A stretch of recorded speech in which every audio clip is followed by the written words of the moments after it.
ആദരണീയരായ അധ്യാപകർ, വിദ്യാർത്ഥി സുഹൃത്തുക്കൾ, വിശിഷ്ട അതിഥികൾ, മറ്റ് പ്രിയമുള്ളവർ, ഏവർക്കും സ്നേഹാഭിവാദ്യങ്ങൾ. മാനവ ചരിത്രത്തിൽ ഇന്നുവരെ നേരിട്ടിട്ടുള്ള എല്ലാ ദുരന്തങ്ങളെക്കാളും ഭയാനകവും പ്രകൃതിശേഷിയേറിയതും നാശകരവും പ്രത്യാഘാതം ദീർഘകാലത്തേക്ക് നിലനിൽക്കുന്നതുമായ ഒരു മഹാവിപത്താണ് ലഹരിയുടെ ഉപയോഗം.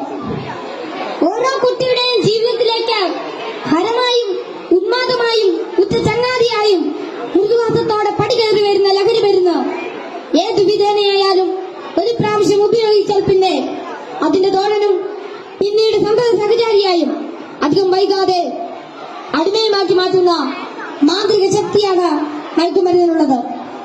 മയക്കുമരുന്നിന്റെ ഈ മാന്ത്രിക ശക്തിയെക്കുറിച്ച് പറയുമ്പോൾ കടൽക്കിടവിന്റെ കഥയാണ് എനിക്ക് ഓർമ്മ വരുന്നത്. കൂട്ടുകാരെ, നിങ്ങൾ കടൽക്കിടവിന്റെ കഥ കേട്ടിട്ടില്ലേ?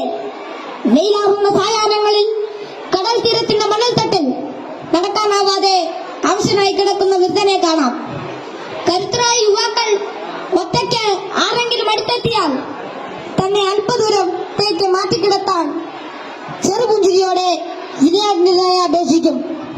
മനസ്സറിഞ്ഞ് സഹായിക്കാൻ തയ്യാറായാൽ എടുത്തു മാറ്റാൻ കിഴവൻ അനുവദിക്കുകയില്ല. തോളിൽ കയറ്റാൻ നിർബന്ധിക്കും. തോളിൽ കയറിയാൽ കിഴവന്റെ തനി സ്വഭാവം പുറത്തു വരും. തന്നെ വഹിച്ചവൻ കുഴഞ്ഞു വീണ് മരിക്കുന്നതുവരെ തോളിൽ തന്നെ ഇരിക്കും.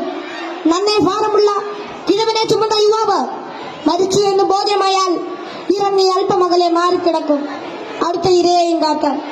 ഇതുപോലെയാണ് ലഹരിയുടെ ഉപയോഗവും. ഒരു പ്രാവശ്യം രുചിച്ചു നോക്കിയാൽ പിന്നെ രക്ഷപ്പെടൽ അസാധ്യം എന്നല്ല, എന്നാലും വലിയ പ്രയാസം തന്നെ. മയക്കുമരുന്ന് ഉപയോഗിച്ചു തുടങ്ങാൻ പ്രേരകമാകുന്ന ഘടകങ്ങൾ പലർക്കും പലതാണെങ്കിലും പരിണിതഫലം എല്ലാവരിലും ഏതാണ്ട് ഒന്ന് തന്നെയാണെന്ന് പറയാം. ഉപയോഗിച്ച് തുടങ്ങുമ്പോഴുള്ള രസവും കൗതുകവുമെല്ലാം മാനസിക സംഘർഷങ്ങൾക്കും ശാരീരിക പ്രശ്നങ്ങൾക്കും വഴിമാറും. പിന്നീട് ഇതില്ലാതെ ജീവിക്കാൻ കഴിയില്ലെന്ന സ്ഥിതി വരുന്നു. ലഹരിക്കാംശമായ പണം കണ്ടെത്തുന്നത് പ്രയാസമായി തീരും. അപ്പോൾ അതിനായി കുറുക്കുവഴികൾ തേടുന്നു.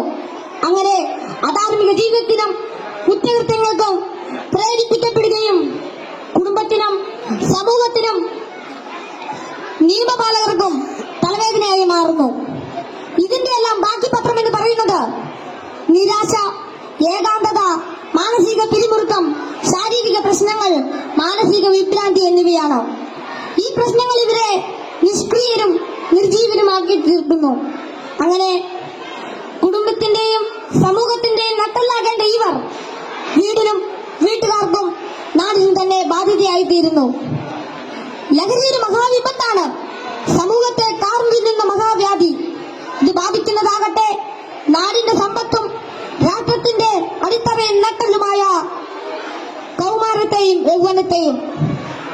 കുപ്പിയിൽ നിന്ന് തുറന്നുവിട്ട ഭൂതം പോലെ നമ്മെ ഒന്നോടെ വിഴുങ്ങുവാൻ വായ്പിളർ നല്ലറിയാത്തടുക്കുന്ന ഈ ദുർഭൂതത്തെ നമുക്കൊറ്റക്കെട്ടായി നേരിടാം. ലഹരി എന്ന മഹാവിപത്തിനെതിരെ സന്ധിയില്ലാ സമരത്തിനായി നമുക്ക് അണിചേരാം. മയക്കുമരുന്നിന്റെ ഉപയോഗത്തിനും വിതരണത്തിനും വ്യാപനത്തിനുമെതിരെ കൈയോട് കൈകോർത്ത് നമ്മെ തന്നെ കാത്തും കൂട്ടുകാരുടെ കാവലാളായും ലഹരിക്കടിമപ്പെട്ടു പോയവരെ ചേർത്ത് പിടിച്ചും ലഹരി വിമുക്ത നാളേക്കായി ഐക്യദാർഢ്യത്തിന്റെ ഉരുക്കുകോട്ട തീർത്ത് മുന്നേറാം. ഉറച്ച തീരുമാനവും വ്യക്തമായ കർമ്മപദ്ധതികളും കൃത്യമായ ബോധവൽക്കരണവും കൊണ്ട് നമ്മുടെ കൂട്ടുകാർക്ക് ചുറ്റും നമുക്കൊരു രക്ഷാവലയം തീർത്ത് മനവും കരവും ഒന്നായി ചേർത്ത് ഉറക്കെ പാടാം. ശിരസ്സുയർത്തി പറയുക ലഹരിക്കടിപ്പെടില്ലൊരു നാളും നാം. ശിരസ്സുയർത്തി പറയുക ലഹരിക്കടിപ്പെടില്ലൊരു നാളും നാം. വരം കണക്കെ കിട്ടിയ ജീവിതം എറിഞ്ഞുടയ്ക്കുകയില്ല നാം. വരം കണക്കെ കിട്ടിയ ജീവിതം എറിഞ്ഞുടയ്ക്കുകയില്ല നാം. ശിരസ്സുയർത്തി ശിരസ്സുയർത്തി ശിരസ്സുയർത്തി പറയുക ലഹരിക്കടിപ്പെടില്ല